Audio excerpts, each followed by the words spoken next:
जय हिंद दोस्तों। ईरान के वरिष्ठ अधिकारी अली लारिजानी ने एक बहुत ही चौंकाने वाला खुलासा कर दिया है। अमेरिका के अंदर एक बहुत बड़ा अटैक होने वाला है। 2001 में 9/11 हुआ था। वर्ल्ड ट्रेड सेंटर के ऊपर बड़े अटैक किए गए थे और उस अटैक के बाद पूरा अमेरिका दहल चुका था। और फिर से एक बार दावा किया गया है ईरान के वरिष्ठ अधिकारी अली लारिजानी ने, जो चौंकाने वाला खुलासा किया है कि 2001 में जो 9/11 हुआ था वर्ल्ड ट्रेड सेंटर के अंदर, जो पूरे बिल्डिंग को धूल में मिला करके रख दिया था, वही इतिहास को फिर से दोहराने की बारी आ गई है। एप्स्टीन गैंग पूरी तरीके से एक्टिव हो चुका है। जिस तरीके से 2001 में 9/11 किए गए और वर्ल्ड ट्रेड सेंटर में जो मासूम जनता थे उनको मार दिया गया, अब एप्स्टीन गैंग एक्टिव हो चुका है और वही 9/11 अमेरिका के अंदर होने वाला है। अब इस खुलासे का मतलब समझिएगा।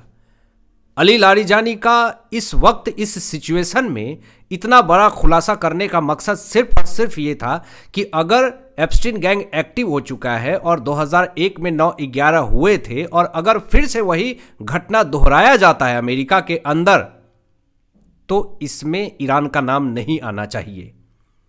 ईरान ने ये क्लियरली कहा है, अली लारिजानी ने ये क्लियरली कहा है कि ये एक आतंकी घटना हो सकती है और इसके पीछे अमेरिका की साजिश हो सकती है। अमेरिका एप्स्टीन गैंग के द्वारा एक्टिव करवाया गया एक खूंखार आतंकवाद को अटैक करवा सकता है। ईरान ने यह क्लियरली कहा है कि ईरान के अधिकारियों को, ईरान के सरकार को अमेरिका के जनताओं से दुश्मनी नहीं है, अमेरिकी सरकार से दुश्मनी है, ट्रंप से दुश्मनी है। तो अब अमेरिका के अंदर फिर से 9/11 करवा करके ईरान के अंदर बड़े अटैक करवाने की पूरी साजिश हो रही है कि ईरान को आतंकवादी घोषित कर दो। ईरान ने ही 9/11 फिर से दोहराया है अमेरिका के अंदर। अब यहाँ पे बहुत बड़े बड़े सवाल खड़े हो रहे हैं। सवाल ये खड़ा हो रहा है कि क्या कोई इतने निचले स्तर तक गिर सकता है कि अपने देश के अंदर ही अटैक करवा दे किसी देश को आतंकवादी घोषित करने के लिए? क्या कोई इतना नीचे गिर सकता है कि एक देश को सरेंडर करने के लिए अपने ही देश के ऊपर अटैक करवा दे? जो अली लारिजानी ने करी है ये बेहद चौंकाने वाला है और इस खुलासे के बाद से हड़कंप मचा हुआ है। क्या डर है ईरान को कि सच में एप्स्टीन गैंग बड़ा अटैक कर सकता है अमेरिका के अंदर? 9/11 हो सकते हैं फिर से एक बार।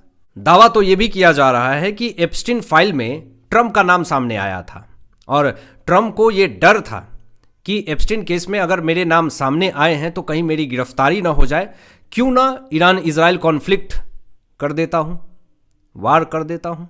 इस बीच में पूरी दुनिया की नज़रें ईरान इजराइल पे टिक जाएगी और मैं बच जाऊँगा। शायद ये ट्रंप को ये डर था कि एप्स्टीन केस में मेरे नाम आए हैं तो मेरी सत्ता जा सकती है, मेरी गिरफ्तारी हो सकती है, इसलिए ईरान को टारगेट करो। एक पहलू ये भी हो सकता है। अभी एक बड़ी खबर दोस्तों सामने ये भी आ रही है कि ईरान ने एक बहुत बड़ा स्टेटमेंट अभी दे दिया है ट्रंप को लेकर के। पिछले कुछ दिनों से ये दावा किया जा रहा है कि इजराइल पीएम बेंजामिन नेतन्याहू की मौत हो चुकी है। बैलिस्टिक मिसाइल ईरान ने मारा और उस बैलिस्टिक मिसाइल के शिकार हो गए बेंजामिन नेतन्याहू। लेकिन अभी थोड़े देर पहले ही इजराइल ने एक स्टेटमेंट जारी किया कि इजरायली पीएम बेंजामिन नेतन्याहू बच्चों का कातिल है, हम बेंजामिन नेतन्याहू का पीछा करेंगे और फिर उसे मार देंगे।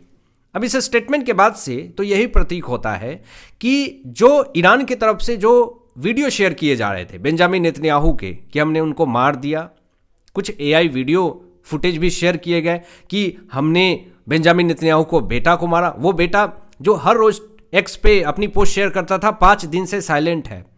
बेंजामिन नेतन्याहू 2 दिन से कुछ भी ट्वीट नहीं कर रहे हैं और यह दावा किया जा रहा था कि बेंजामिन नेतन्याहू पूरी तरीके से खत्म हो चुके हैं। लेकिन इस बीच में ईरान का ये स्टेटमेंट आना कि बच्चों का कातिल बेंजामिन नेतन्याहू को हम मार देंगे, इससे यह प्रतीक होता है कि ईरान पूरी तरीके से ये कॉन्फिडेंटली नहीं बोल सकता है कि हमने बेंजामिन नेतन्याहू को मार दिया, क्योंकि अभी ये थोड़े देर पहले स्टेटमेंट जारी किया जाता है कि बच्चों का कातिल बेंजामिन नेतन्याहू का हम पीछा करेंगे, फिर उसे मार देंगे। ये वही घटना है दोस्तों, जब अमेरिका और इजराइल ने एक स्कूल पे बड़ा अटैक किया था जिसमें कि 160 से ज़्यादा मासूम बच्चियों की ज़िंदगी ख़त्म हो गई थी। ईरान की तरफ से आरोप लगाया गया कि इजराइल और अमेरिका ने मिलकर के ईरान के अंदर 160 मासूम बच्चों की ज़िंदगी को ख़त्म कर दिया। उन मासूम बच्चों की क्या गलती थी? ईरान ये सवाल पूछ रही है। और इसी बड़े घटना को आधार बना करके बेंजामिन नेतन्याहू को मारने की पूरी प्लानिंग रच रहा है ईरान। जब ये बात ट्रंप के पास पहुंची तो ट्रंप ये कह रहा है कि इजराइल और अमेरिका ने स्कूल के ऊपर हमला नहीं किया, हमें वहाँ की मासूम जनता, सिविलियंस की ज़िंदगी को ख़त्म नहीं करना है, हमें तो ईरानी सरकार के खिलाफ मोर्चा निकाला है, हमें न्यूक्लियर बनाने को लेकर के दिक्कत है, हमें वहाँ की मासूम जनताओं से कोई समस्या नहीं है। ये जो 160 बच्चियों की ज़िंदगी ख़त्म करने की बात जो ईरान कर रहा है, ये ईरान ने ही अटैक करवाया होगा, ईरान ने ही ख़त्म किया। तो ये वार पलटवार चल रही है, लेकिन बीच में तो गया वो मासूम जनता, वो मासूम बच्चियां 160।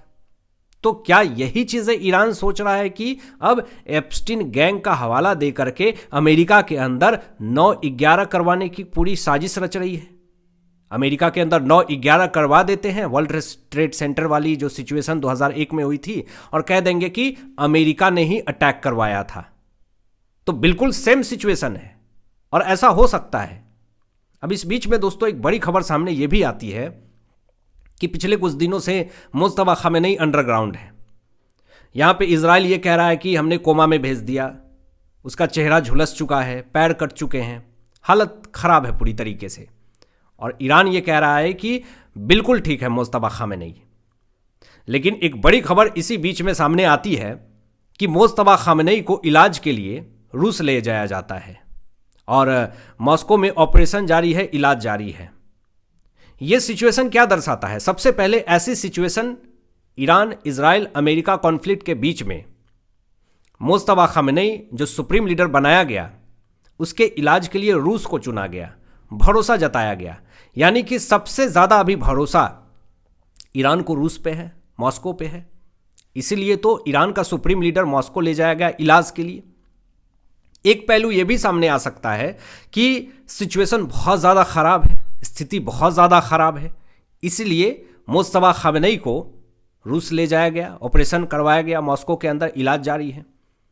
अब जब ऐसी सिचुएशन आ गई है, आप ईरान के सुप्रीम लीडर को मार दे रहे हैं, जो बनाया गया सुप्रीम लीडर उसको भी ख़त्म कर दे रहे हैं, अब जो नया फिर बनाया गया ईरान के सुप्रीम लीडर उसको अधमरा कर दे रहे हैं।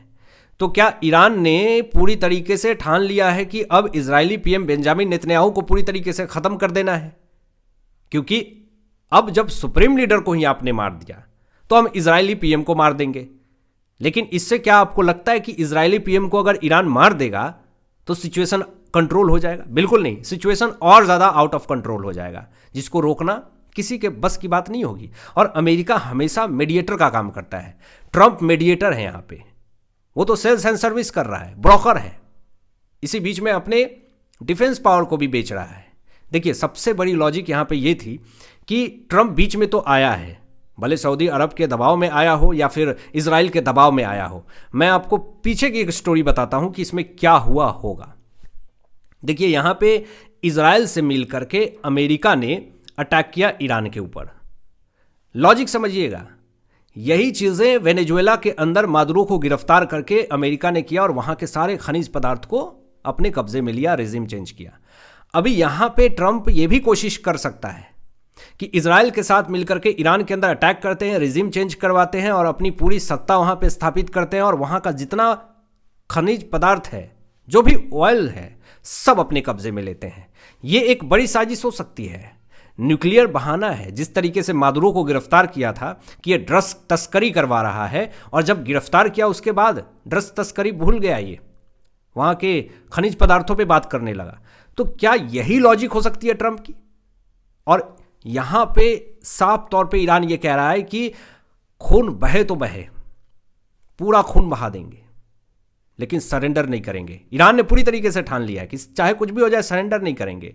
अब इस बीच में ट्रंप का एक बड़ा स्टेटमेंट जारी होता है कि ईरान सीज फायर पर बातचीत करने के लिए तैयार है, लेकिन शर्त पर्याप्त नहीं है। इसका मतलब साफ तौर पे यह है कि ईरान सीज फायर तो करना चाहता है, लेकिन उसके कुछ शर्त हैं। लेकिन ट्रंप ये कह रहा है कि तुम्हें बिना शर्तों के ही सीज फायर करना है, और अमेरिका की तरफ से, इजराइल की तरफ से शर्त यही है कि तुम्हें अपना परमाणु कार्यक्रम बंद करना पड़ेगा, तभी सीज फायर पे बात होगी। और बिना शर्तों के ही सीज फायर करना होगा ईरान को, ये कंडीशन दी जा रही है इजराइल और अमेरिका की तरफ से। और ऐसे कंडीशन में तो ईरान कभी भी सरेंडर नहीं करेगा। अब आपकी क्या राय इन तमाम विषयों पे अपनी विचार व्यक्त कीजिएगा। मिलते हैं लेटेस्ट ब्रेकिंग एनालिसिस के बाद, तब तक अपना ध्यान रखें, ख्याल रखें। सत्यमेव जयते। जय हिंद।